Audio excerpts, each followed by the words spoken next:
the art of allowing can sometimes be more easily heard by the path of least resistance. Same thing. Because here I am, an extension, a physical extension of source energy. And in any moment, which is where all of my power is, as you stand in your now, that's where all of your power is. Your power to allow your connection, or your power to pinch it off. Your power to feel joy, or your power to feel pain. So as you stand here in this powerful moment, making choices one by one, the better feeling thought, the better feeling thought, the better feeling thought, you are choosing the path of most allowance, but you could say you are choosing the path of least resistance.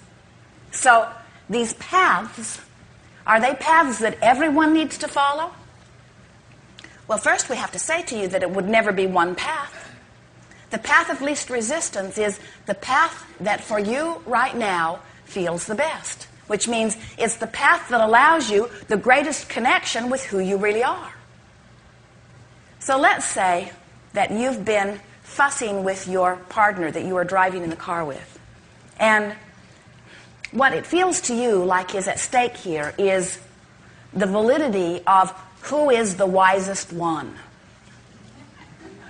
So the path of least resistance for you might feel like you would like the other one to be wrong. Might feel pretty good. I'll go the way he wants to go. And when we're lost, then he'll know. Then there will be evidence who was the smartest one. So what we want to discuss with you is why that feels good, because you got to admit it does. It sort of feels better to be the one who's right. If the question is, am I right or wrong, which feels better? Which feels better? I'm right or I'm wrong? I'm right. Which feels better? I'm right and he's wrong, or he's right and I'm wrong? Which feels better? I'm right, he's wrong. Which feels better? We're both right. Feels better, but can't possibly be. We disagree. How can we both be right? And it matters to me that I'm right. It matters to me that I'm right because I want to be right. I've practiced wanting to be right for a really long time. And so it seems right that it seems much more important than that I be right than that we get to where we're wanting to go.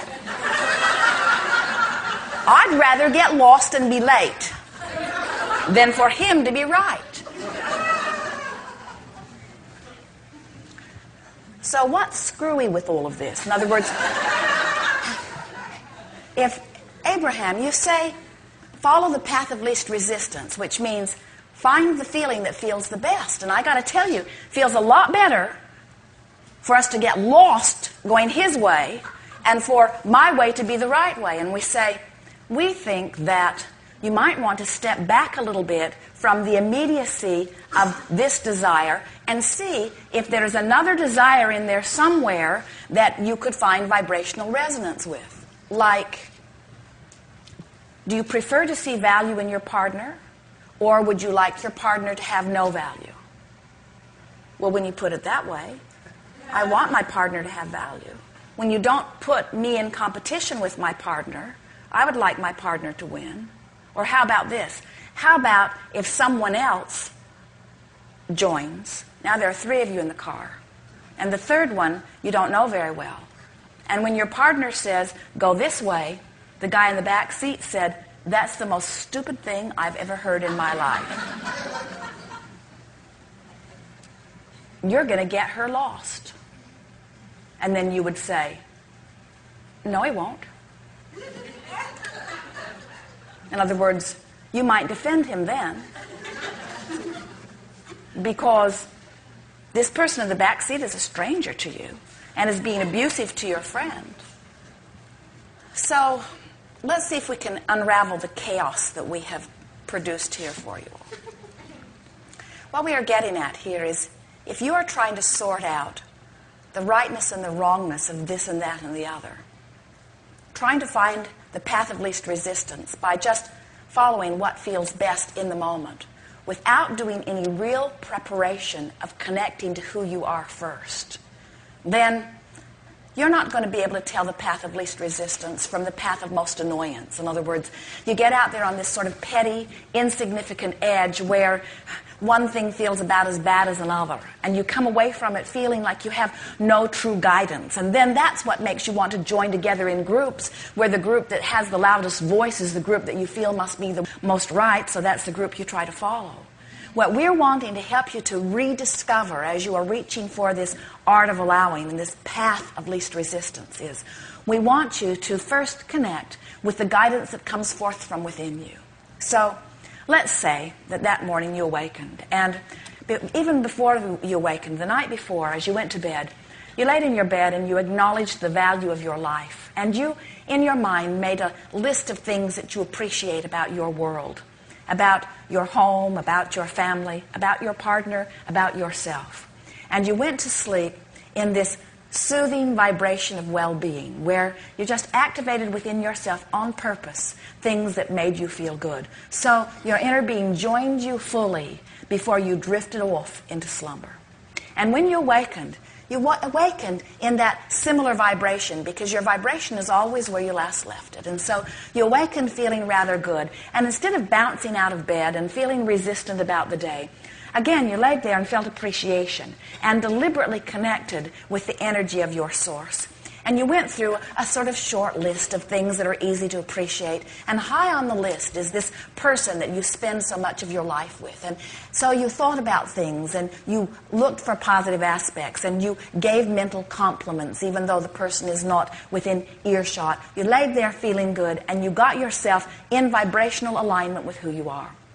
And then, as you moved into your day, your timing was particularly good. And as you got into your automobile and you made your motion into traffic, you found the traffic to be like it usually is. In other words, it didn't evaporate. There was no miraculous missing traffic. But the traffic that was there seemed to be flowing, and your entrance into it was good, and you felt very good. You feel good about life. You feel good about where you're going. You feel good about your mate. And you say, I think I will go this way today. And your mate says, oh, really? You know, I was thinking maybe we should go this way. And you say, have you been that way recently? And your partner says, I just have a feeling about it. I don't know. Why don't you try it? And you say, what do we have to lose?